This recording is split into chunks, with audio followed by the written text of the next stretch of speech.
Hey everyone, Miss Mott here to explain our second sewing machine that we have in class. This one is the Janome New Home HD1000. It's just slightly different than our other Janome, but like I said, I want you to get to know both of them. This one is the one that I refer to as the square machine. As you can see, it has a square front to it, versus the other machine does have a round front.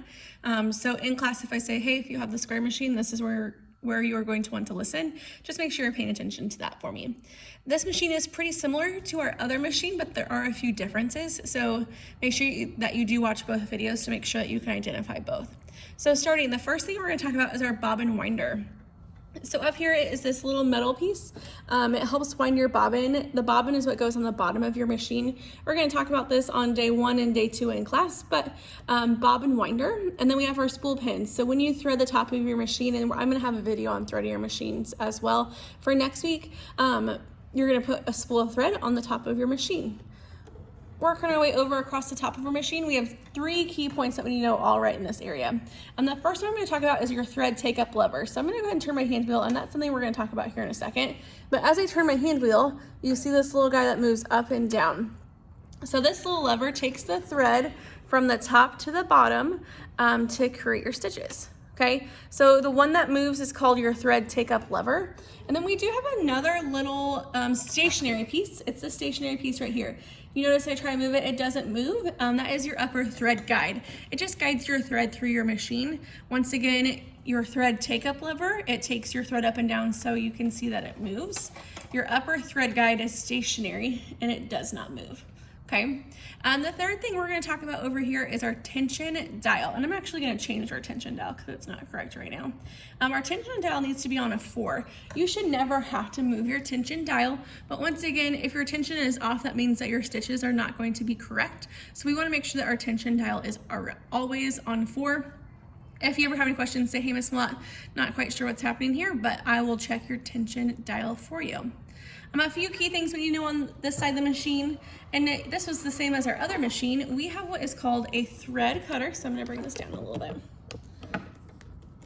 Our thread cutter is right here. Once again, there are a tiny pair of scissors that you'll just run your thread through and it will cut it right off for you. This is an awesome feature, something that not all machines have, but you guys are very lucky.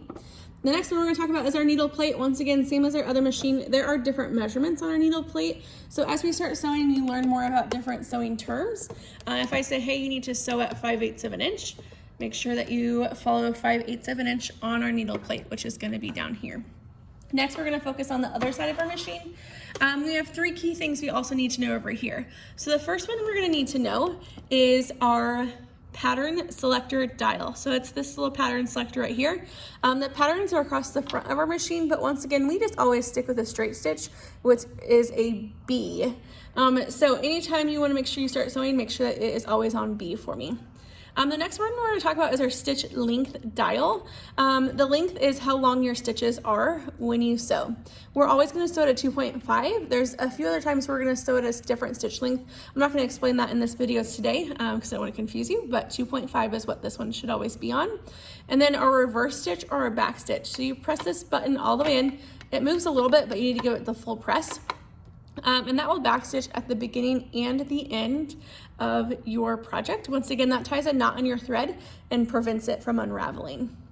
All right, we have 3 more different pieces of the machine we're going to learn today. We're going to focus on the end really fast. I'm going to go ahead and plug this. This is your machine socket, so make sure that you always plug your machine in. And this is your on and off switch where you can turn your machine on and off. Hand wheel, we talked about the hand wheel on our other machine. You always turn the hand wheel towards yourself. So you never want to turn it away from yourself. So always turn it towards the front of the machine. Never turn it backwards because that can jam up your machine. And we definitely do not want that to happen.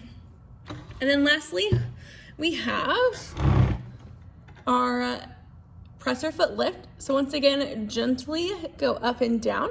Okay, if you slam it,